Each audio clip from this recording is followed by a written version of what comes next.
I'm your host, Dr. Alexis Hazen. I'm a board-certified plastic surgeon who specializes in breast surgery and gender-affirming surgery and cosmetic surgery. I've been practicing in New York City for over 20 years and continue to learn and educate as an associate professor at NYU Langone. Please join me in our mission to discover Zen. Welcome to the Dr. Zen podcast. I'm so happy to be here with my friend and colleague, JUHI Singh, who is an expert in Chinese medicine, Eastern, right? Am I saying that right? Yeah. Eastern medicine. Eastern medicine, acupuncture, Aryuvedic medicine, and is also a dual doctorate candidate currently. Smarty pants. So we have known each other for quite some time now, and I feel like we've been through a lot together. I'd say so. We've worked together, we've worked on each other. Yeah, I'd say so. And we've become great friends. And we're going to talk a little bit about her experience in her work and also her experience, being the recipient of it and being a patient and what that's like and how it's kind of informed her. So anyway, thank you for being here and talking with me. And thank you for having me. yeah, absolutely. And this is New York, so we've got I know. I'm hearing the sirens here, and then I'm hearing them go off on your end. I've got sirens here too. Well, it's crazy because this is the UN week. So I know. So let's talk about like acupuncture and how you got interested in that and what its uses are, because I think it's so fascinating and it's such an ancient healing art. I like that flash to the flowers. Very nice. Always good to have fresh flowers. You know me and flowers. Yep. So tell us a little bit about acupuncture, how you got involved in it, and how it's used. Okay. So acupuncture, I got involved. I was always one of those kids that knew what they wanted to do. I was never confused about the direction of my life. When people would ask, what do you want to do when you grow up? When I remember as young as 4, being asked, well, what do you want to do? And I always knew I wanted to be a doctor. It was just, I feel that caretaking is just part of my nature. Yeah, absolutely. I can say that. And so I knew that I wanted to be a doctor. I had no idea that I would get involved in Eastern medicine. So I was diagnosed with ulcerative colitis and Crohn's disease at the age of 16, which is IBD, irritable bowel disease, autoimmune disorder for those that don't know. And by 19, after going from doctor to doctor, and my parents had really taken me, from one physician to the next. And it was just each physician was adding more medication, which was causing more complications.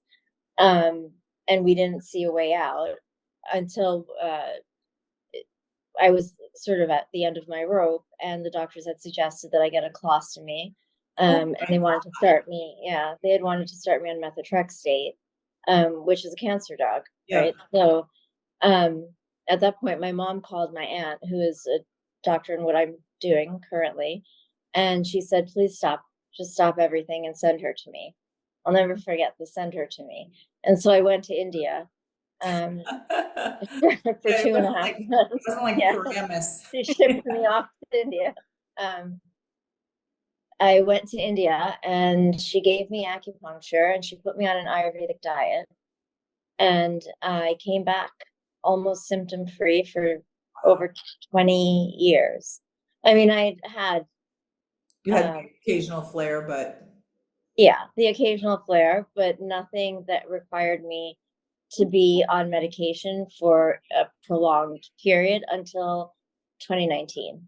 So, I mean, I had a good nearly 20 years. And you said Ayurvedic diet. So and now that's something, I mean, I know you prescribe that for people and talk about it a lot and are passionate about it. So tell us what that means and what it looked like for you. it's so interesting to me because Ayurveda is the system, the Indian system, the Chinese medicine actually was built Oh, yeah. from. It is the oldest system of 1,000 years old. Um, Yoga, for example, and in Ayurveda, we say that you should eat for your constitution. Mm-hmm. So what I mean by that is if you think of children that are born into the same family, raised by the same parents. So say two girls, you have a sister, um, but you're both very different, right? You're brought up by the same parents, in the same house, but completely different. Or another family that has one child that's hyper organized and another child that's a complete, this is very messy, Mm-hmm. but very creative. The one that's hyper organized really likes computers and technology. It just, your, this is what your constitution is. Mm-hmm. So knowing what your constitution is leads a practitioner to then guide you as to what foods are good for you specifically. So So it's that makes this. so much sense because you know how you have, well, every for some people they can't tolerate meat. Other people do just fine with meat. Some Exactly. people can't. I mean, we all know about gluten and lactose; those are sort of basic things. But some things just don't agree with some people, and they also make some people heavier. Like we always say calories in, calories out in terms Right. of weight loss, but there's a lot more nuance to it, and like when you eat and the combinations of foods that you eat. Yeah. So this is all Ayurveda actually went through all of this 5,000 years ago. Yeah, right. They talked about food combination, like what you're supposed to combine and like what you're not supposed to pair together. It's interesting because I'm guilty of this, though I'm a practitioner. You're never supposed to combine fruit and dairy. Oh, yeah, right. Let's You've told ignore it me. all.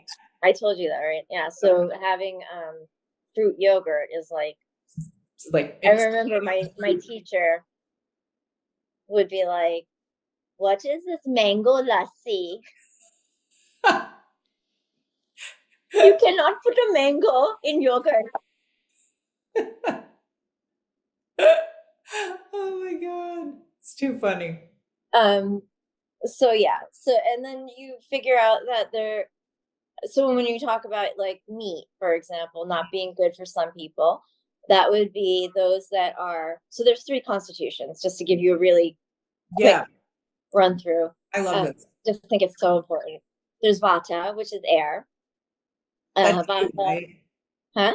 That's you, right? Yeah, I have a lot of Vata. Yeah. The Vata tends to be very tall or very short, and their bone structure is tiny. Mm-hmm. Um, two of our constitutions are generally out of whack, and so for me, for example, I would be Vata Pitta or Pitta Vata. Those two would be out of whack. But Vata, fast moving, fast talking, fast walking, is the creative energy. Um, really bad memory. You never have to tell them, don't say anything because they probably won't remember anyway. When there's too much air in the system, it leads to anxiety, insomnia, depression, ADD is very Vata, but Mm-hmm. they're like the creative genius. It's Mm-hmm. they are the out of box thinkers. They Mm-hmm. putting them in a box is just not a good idea. Mm-hmm. The second is Pitta. Pitta is fire. Um, I'd say 80% of Manhattan has too much fire in them. Anything that turns red on the skin, eczema, psoriasis, rosacea, people that get red in the face very quickly, that are, hot tempered. This is Mm-hmm. too much fire. Any autoimmune disorder is heat, inflammation. So you've got a little bit of that. I have both, yes. Pitta can also be a very bad temper. Mm-hmm. Um, it's your ambition, it's your go, it's your drive, it's your purpose. So, uh, like my mom has never had any interest in having a career. She's not a fiery person. She doesn't have a bad temper. She's not a fiery person. Yeah. So, um, each individual has different. Mm-hmm. The amount of each element is going to be different. Right. So the third one is kapha. Kapha is, I always say kapha. it's the nature of a child, but they're the individuals that are strong and sturdy. If the world was crumbling around you, you could look at someone who is kapha, because they would just be the house that holds everything together. They keep it together. Mhm. The nature is very kind. It's like water off of a duck's back. Their stature tends to, if you look at the wrist, they're more dense. The Mhm. wrist is a little bit more thick. The Mhm. bone structure is more thick. They could be very thin, but if you look at the bone structure, it'll be more wide, Sturdy. Yeah. sturdy. Yeah. They tend towards, they produce a lot of phlegm, a lot of mucus. They have problems, respiratory issues like asthma. They can have metabolic issues, difficulty losing weight. They tend to hold on to everything. They remember everything. um, they're just overall very stable, solid, sturdy people. It's earth. It's the earth Yeah. element. It's so interesting how these translate to physical and emotional characteristics. Oh And my God. When how I like, was yeah. I remember when we had our place, and I would interview someone, if I saw that they were ex Vata and I was interviewing them to be a secretary, that would just not be a good idea. Yeah. No, totally. Right? So it translates to every part. So it's just the food that you eat, what you smell. They say that your senses should be immersed in what's good for your constitution. So it's what you're looking at, what you're listening to, what you're smelling, what you're Yeah. eating. Yeah. So how would you assess somebody for, like, if someone came to you and they said, you know, I want nutritional guidance, how would you assess them and direct them? Well, if they came to me, I would do a very thorough assessment with them. I would sit down and go through everything, both with Chinese medicine, using Chinese medicine Yeah. and Ayurvedic medicine. And then I would have them take a survey. For those that are home and that would like to know what their dosha is, you can just go to Google Okay. and type in Ayurvedic dosha survey and take the survey. Okay. And they're pretty accurate, you think? Yeah, they're relatively accurate. Yeah. And it seems like that there might be like a base, but it might change also with Yeah, it age. changes with season and age. Mm-hmm.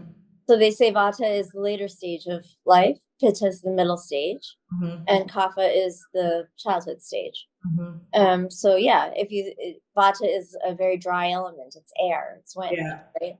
So Right. if you think about it, as you get older, you get diseases that one would think would be affected by air, like arthritis, Yeah. Oh, right? yeah. The cracking joints, Yeah. um, That makes sense. dementia. This is, loss of memory. This is not grounded. Mm-hmm. If we look at it from an Ayurvedic perspective, and so yeah, throughout life, the amount of the constitution can change, and then through events in your life, your Yeah. constitution can change as well, Right. because we don't. I fundamentally believe that our character does not change. Habits change, Mm-hmm. Right. and that can affect Right. your And, constitution, and but your, your character doesn't. yeah, and your new challenges can change things.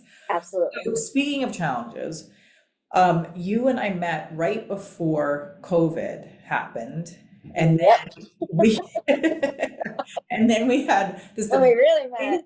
multidisciplinary organ, organization practice that was in a beautiful location right off of Fifth Avenue, and then COVID happened, and you got really sick, I really did. really sick, I and did. a bunch. I mean, I got COVID. Everybody we know practically got COVID, but when it hit you, it was, I mean, it was drastic. So So I hear. yeah, so tell, I mean, I could tell my perspective on it, but you tell yours, and then I'm so curious about, what you remember from that time and what kind of stayed with you, because you were basically in a coma. Yeah. right? For like Uh, 2 months. Is that right? Am I a remembering? month. Yeah. I Two to think it three was, months. no, I was in a coma for 2 weeks, I think. Oh, 2 weeks. Okay. I was in the ICU for a month. Felt like 2 months. It felt like Felt like a forever. year. Huh? It felt like It I felt like was trying forever. to crawl out of there. Yeah. Um, I I don't remember much. I came home, and I fell asleep. I was at my mom's, and she said that she came into my room, and um, they were unable to wake me, and so she reached out to a friend, and he came and realized that the hospital that I was in at the time was had just sort of left me in the hallway, and I think said that I had gallstones, but I was unconscious. And so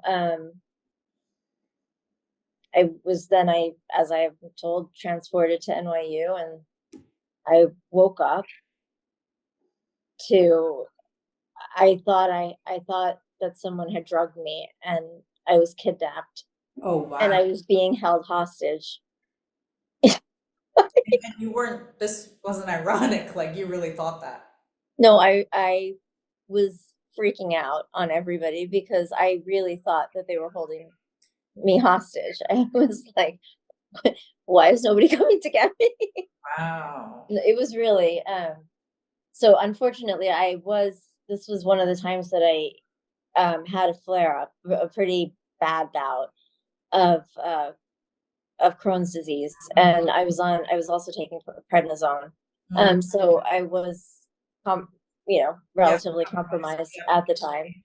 Um, and I I just know I woke up, what looked like bruised from head to toe, with more wires coming out than I could count. And I had no idea what had happened. And I think for the first few days, it's ICU delirium is what Yeah. they call it when you come out of coma. I Yeah. had absolutely no idea what was going on. I remember you actually asking me, "Did you see the light?"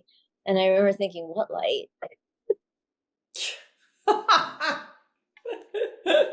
Oh, wow. You have to laugh about it No, now. no, now you do because you're fine. I mean, yeah. Wow. No, it was so terrifying. You were so sick. And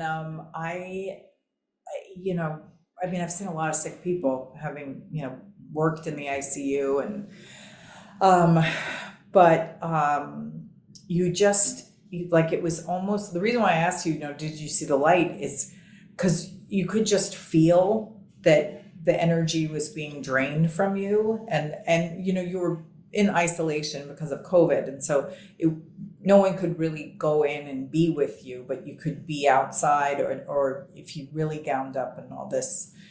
But so it was sort of like watching almost like a movie because you couldn't like be there holding your hand and but I really like it really seemed like the energy was just going from you and we were all so obviously crazily worried and trying to learn as much as we could and figure out what was going to make the difference and then one day you just turned the corner and kind of woke up and then you steadily improved.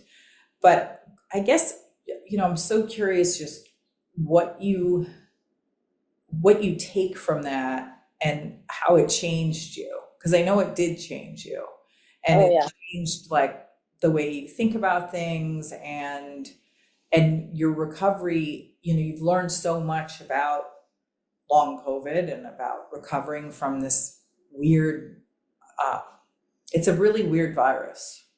yeah, that's an understatement. I mean, it affects like every system.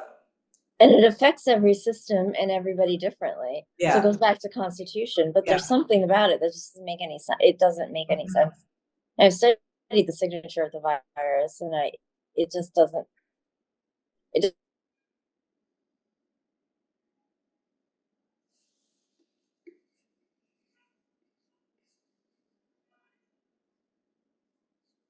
is really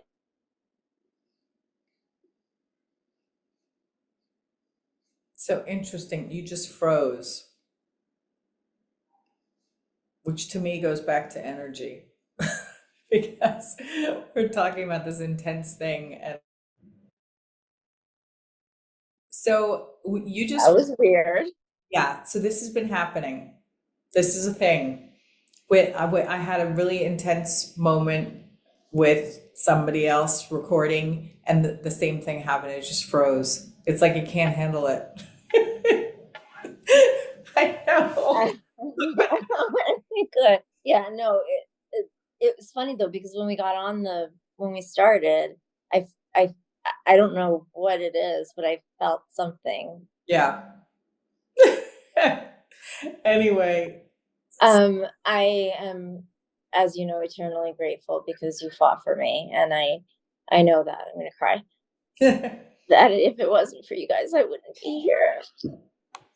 But I know that how it's changed me is, part of this conference that I was telling you that I went to yeah. was a business conference, and it's really about how do I take all of the pain that I've endured.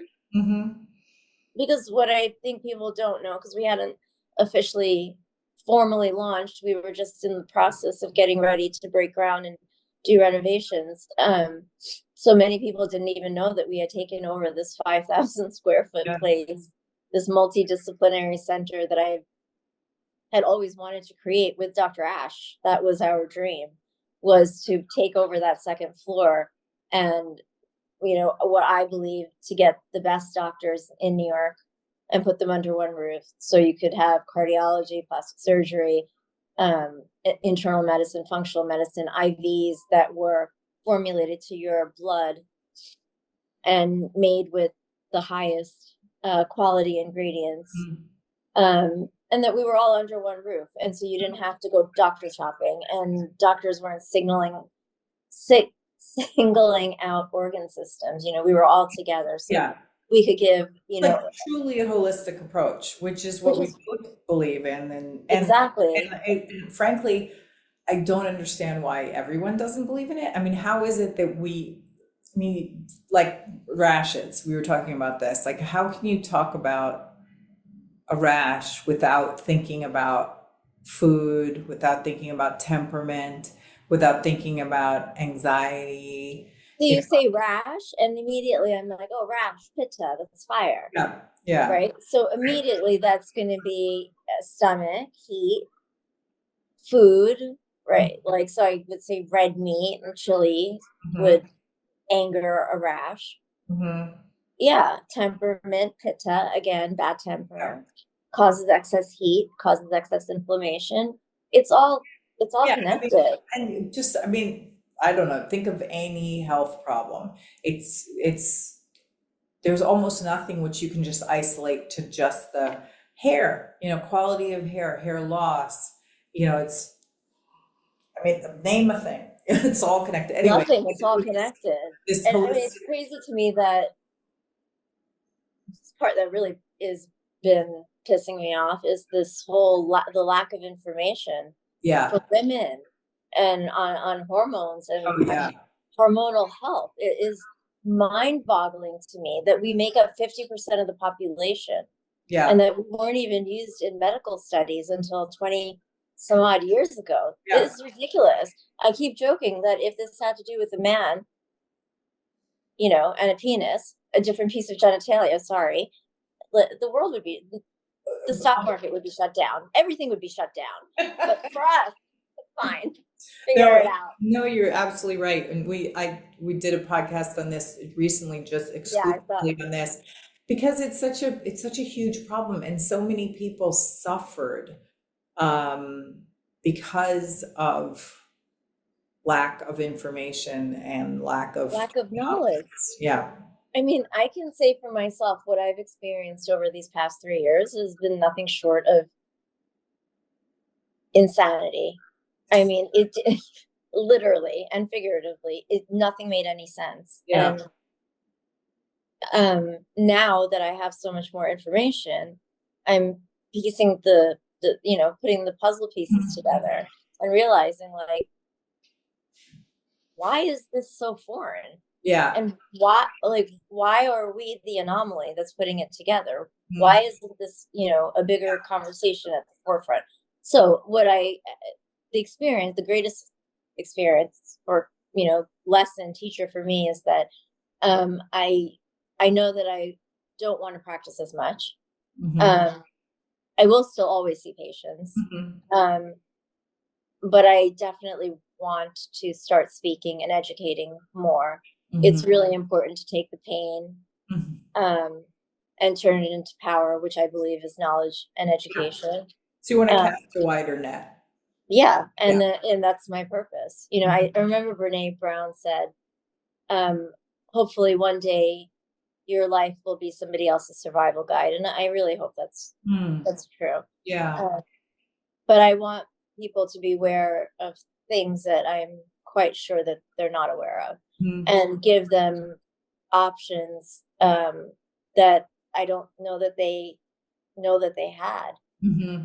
Um, because I've suffered so much, and I've gone everywhere, and not everywhere, but I have really spent a lot of time um, rebuilding myself Yeah. I mean, you had to. You internally. I didn't have a choice. Yeah, mentally, physically, the whole bit, and it was not easy by any Yeah. stretch of the imagination. But coming out of it is a much stronger, more confident, more powerful, Mm-hmm. uh, more definite woman here. Yeah. Absolutely. And I mean, I think about the hematoma you had Ay, ay, ay. and like just, you had The random kids just, weird things happen and the hits just kept on it coming. was like they just wouldn't stop. I didn't Yeah. understand, like, what the hell, what did I do to deserve this? Like, I Yeah. think I'm a pretty good person. I've always done nice things for Yeah. people. Yeah. I've done so 100%. much charity from my heart that I don't Mhm. even talk about. Um, but when you're on a ventilator, they give you, a ton of blood thinners, and I developed this hematoma, which they didn't figure out for almost 24 hours, and it was a massive bleed, basically, um, on my iliopsoas, but it destroyed my femoral nerve, so it caused nerve damage in my left leg that still exists today, which is really debilitating. I hate to complain. I don't like talking about it, but it's like having a bad toothache every day. Only you're putting all of your pressure on Didn't, your foot. didn't your muscles separate too? Didn't the muscle actually rupture? The tendon ruptured. Yeah. Okay. Right. And you had Yeah, surgery to reattach it because you couldn't yeah, walk, basically. yeah, yeah. So I think people get confused when I talk about this, or it's not just what happened in the hospital. That was Yeah. like No, right. The aftermath one was, tiny parcel of it. It's and all of the stuff that happened yeah. afterwards. And Yeah, they think that someone dropped me or pulled my leg too hard yeah. and severed my quadriceps tendons, and the radiologist missed it on the report on the MRI. And so I walked around for 4 months with a severed tendon and a muscle that had contracted up Yeah. my leg, So and then this nerve damage, and that 24 hours of the pain. Yeah. I remember they were throwing like every narcotic at it, and it was doing Nothing. No, I remember that. nothing, I remember nothing. that. Um, and I remember the next day someone saying to me, they say that that pain is like uh, the pain of labor plus kidney stones at the same time. That's I cried for 24 hours straight. yeah. I It was remember that. insane. Yeah, It and I was, remember the pain meds just didn't touch it. It was like a joke. it was literally nothing. And I mean, you it was making me sleepy, but the pain yeah, was like, oh, terrible. yeah, And I mean, COVID's just such a weird, weird virus, and it affects, so many different systems. And like you were saying, it affects different people so differently. And one of the things that does seem to be more universal is this dramatic inflammatory response that a lot yeah, of people have to it. And that then creates this cascade of other badnesses and can have real long-term effects on everything from like sleeping to cognitive function to, bowel function, you name it. So what are the things you still feel like you're sort of struggling with? I'm definitely still struggling with energy Mm-hmm. and brain fog Mm. is massive, aphasia, sleep, night terrors. Oh, really? And you had not experienced those before? Um, Some other things that I'm not ready to talk about yet, but a level of depression. I think we've all experienced sort of yeah, highs and lows at different points, this yeah, sort of transient, but this was different. This was yeah. just a different level. And I really tried to separate, is it because I just watched my entire, what I thought at that time was I just literally watched my career crumble in front of my eyes. I fought so hard. I'm a single mother too, that, raised a son and chose to dedicate my life, um, and not have a personal life on any level, Yeah. to really dedicate my life to my career and to my child. And I had given up a lot for that. So I wasn't sure if it was a combination of everything. And I now understand that it really was the Mm. perfect storm of really everything. Yeah.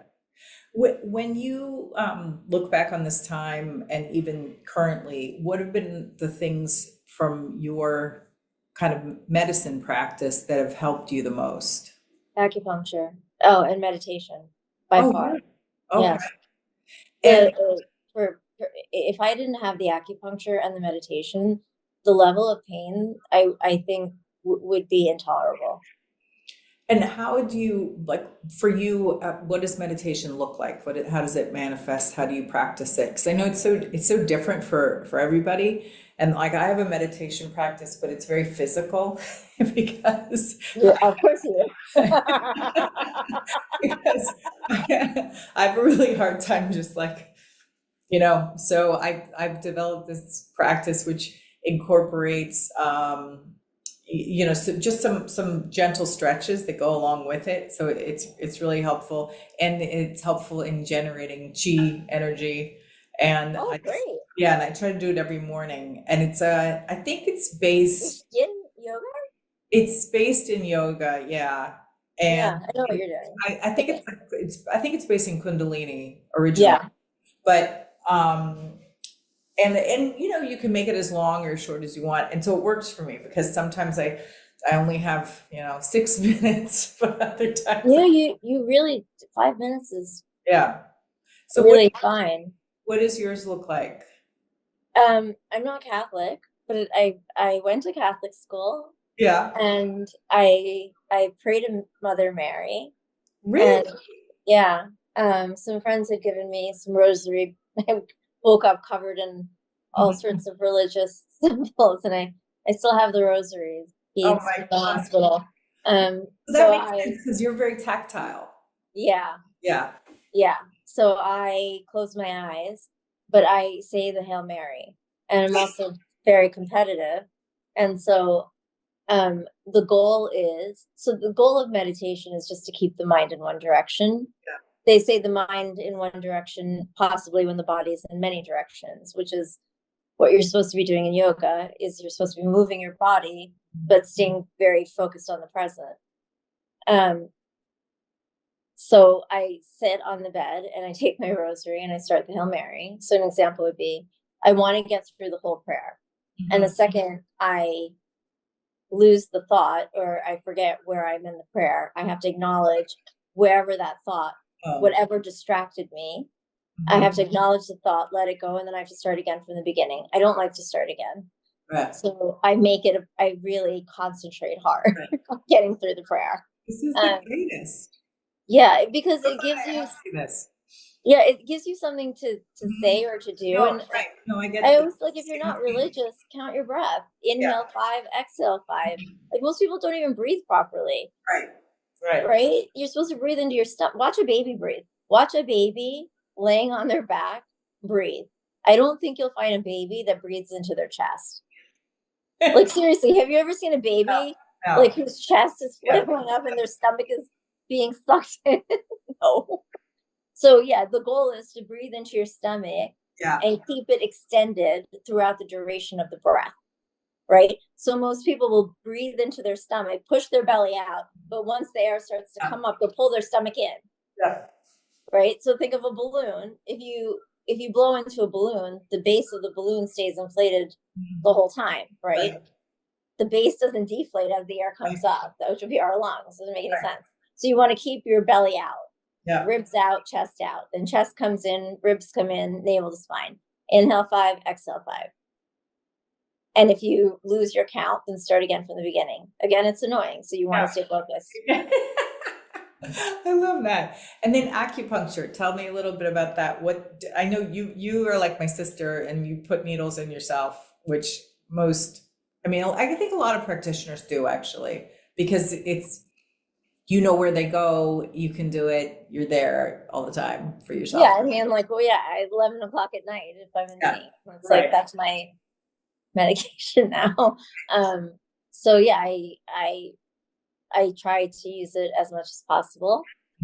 I remember actually asking you in the hospital, I think one of the first things I said to you was, when can I go back to work? And I remember you looked at me like, you crazy? And you even said, yeah, with a straight face, maybe 3 months. Well, it's been a few years now, but in this time, I've really delved into trying to figure out COVID, long COVID, all of these things. There's so many questions around. And that's really what led me back to Aryuveda and studying again, was to get no one had any answers for me. So I figured I'll get it myself. Yeah. And I really immersed myself once again. I went back to my roots. Yeah. And for you, what have you sort of figured out about Ayurvedic medicine that it has been the most helpful?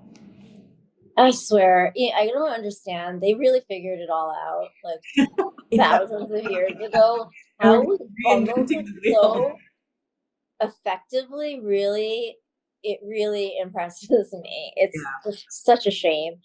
Ayurveda mainly has been the diet, the food. I've always sort of been an advocate of leaning on what you grew up eating, because that's just what your body can digest. It's what your body's most familiar with. You remember when there was that whole soy craze and estrogen? Well, for those of us that didn't grow up eating tons of soy, our body is not able to metabolize it in the same way. And so it might not be great for us. I can eat Indian food because I grew up eating it. It's not foreign to me. So I always say, go back sort of to what you ate, what you're eating now, and then amend it for your constitution. The food's been huge. The meditation, honestly, is because my anxiety has been terrible. Yeah. I can't believe you do the Hail Mary. That is hysterical to me. It's hysterical. I love Mary. She's with me all the time. I know. Well, that's the beauty of it, right? I love her. I love Mother Mary. Yeah. That's awesome. I like whoever the saint is that helps you find things. I think it's. Oh, I need them. Who is that? I'm gonna. Anyone who's religious is gonna be appalled that I don't know this, but I think it's. I want to say Saint Thomas. I don't know. But there's one saint that is the helps you find things. Finds things, yeah. That saint is not with me. So right now I can't find the word for it, so I'm going to look it up after this conversation. Well, JUHI, it has been absolutely lovely talking to you. You're just a wealth of information, and you're so open. And thank you for your honesty about this struggle and this incredibly terrifying, experience you went through. But you look amazing, and you're so healthy now. And I really admire that you're really taking your time to figure out where to go in this next phase in life and how to make it really exciting. It's so exciting. It's really exciting. I was really down, and then I realized the world is kind of my oyster right now. I can really do whatever I want to. Yeah. And you've been embarking on various different really interesting projects. So I think that's exciting. Yeah. And I'm just so grateful to you always. Oh, well, you're most welcome. And it was my honor and privilege to be able to help you at all. Uh, You've helped me so much. huh? I said, you've helped me so much. Oh, please, I've done nothing. That's Well, all I right. adore you. Thank you so much for having me. Thank you. And thanks to our listeners. And be sure to tune in to the Dr. Zen podcast. Bye.